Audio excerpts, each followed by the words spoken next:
জীবনে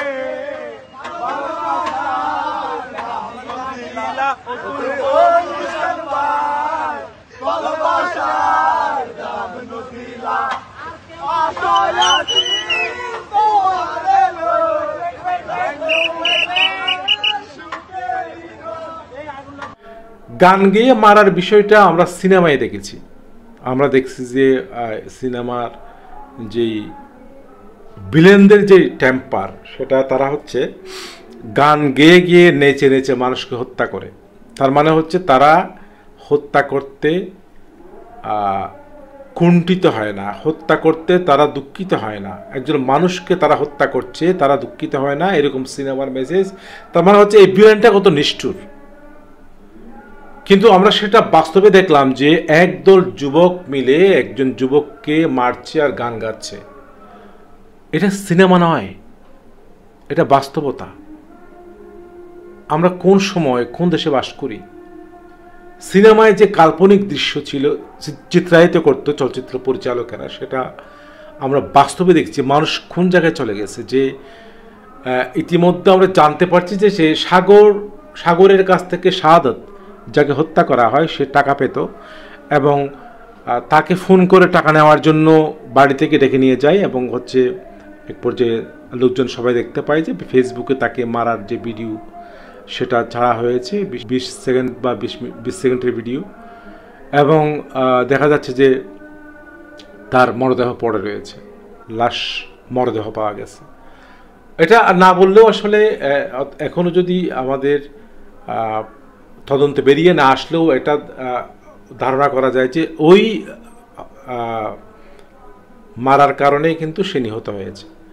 তো দর্শক, আসলে এটা খুব ভয়ঙ্কর একটা বিষয় যে আমাদের দেশে তো অলরেডি মব জাস্টিস বা মব ইনজাস্টিস যেটা চলছে, যে আন্দোলন পরবর্তী নতুন সরকারের হওয়ার পর থেকে মানুষ এখনও মনে করছে তারা সরকার নেই। কারণ হচ্ছে লোকাল যেই গভর্নমেন্ট রয়েছে বা স্থানীয় সরকারের যেই লোকজন রয়েছে তারা কিন্তু কাজ করছে না, এবং কাজ কম করছে বিদায়, তারা এখন সক্রিয় নয় বিদায় তারা এই ঘটনাগুলো ঘটছে দেশে।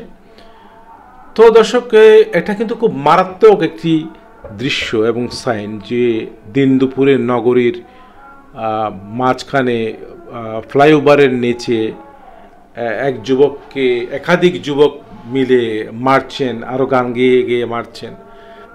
তো তার স্ত্রী, মা, তার চাচা মর্গে গিয়ে তার লাশ শনাক্ত করেছে। তার বাড়ি সোনাইমুড়ি। তো এই যে দৃশ্য দর্শক, এটা আসলে মানে প্রতিদিন এগুলো দেখছি আর প্রতিদিন আমরা ভয় পাচ্ছি যে আসলে কোথায় চলে আসলাম। এটা কি কোনো জুম্বিল্যান্ডে পরিণত হচ্ছে বাংলাদেশ? বাংলাদেশকে কোনো ওয়েস্টল্যান্ডে পরিণত হচ্ছে? আমরা মনে করছি যে সরকার আছে, সচিবালয়ে উপদেষ্টারা রয়েছেন, সরকার দেশ বিদেশ ঘুরে বেড়াচ্ছেন, ইউনিস সরকার, বা উনি রাষ্ট্রীয় অতিথি ভবন যমুনায় মিটিং মিছিল করছেন। বাট এই যে পুরো দেশের যে পরিস্থিতি অবস্থা, এখানে সরকার কোথায়? আসলে সাধারণ মানুষের যে নিরাপত্তার জন্য যেই বিচারহীনতার প্রতিবাদ করতে গিয়ে স্বৈরাচার শেখ হাসিনাকে পরাস্ত করে দেশ ছাড়া করেছে, সেই জনগণের কি খুব বেশি চাওয়ার পূর্ণ হয়েছে? খুব বেশি চাওয়া কি পূর্ণ হয়েছে? এই যে জনগণের যে নিরাপত্তা, যত্রতত্র মানুষকে হত্যা করা, যত্রতত্র মানুষ মরে যাওয়া, গাড়ির অ্যাক্সিডেন্টে মানুষ মরে যাওয়া, বেসুমার মানুষ মরে গেছে, তার কোনো তদন্ত হয়নি। মানুষকে এখানে কোনো মানুষই মূল্যায়ন করা হয় না। সীমান্তে একের পর এক হত্যা করেছে মানুষ, ভারতীয় সীমান্তরক্ষী বাহিনী, আমাদের কোনো খবর নেই। কোনোদিন কোনো সরকার এটা নিয়ে কোনো বিবৃতিও দেয়নি, ভারতের কাছেও কোনো জানতে চায়নি বা প্রশ্নের মুখোমুখি, জবাবদিহিতার মুখোমুখি করেনি বা প্রশ্নের মুখোমুখি করেনি। আমরা কি চেয়েছিলাম? এই মৃত্যুগুলো প্রতিদিন আমাদেরকে একটু একটু করে নির্জীব করে ফেলছিল। যে আমরা এমন একটা দেশে বাস করি যেখানে মৃত্যুর চাইতে সহজতা কিছু নাই।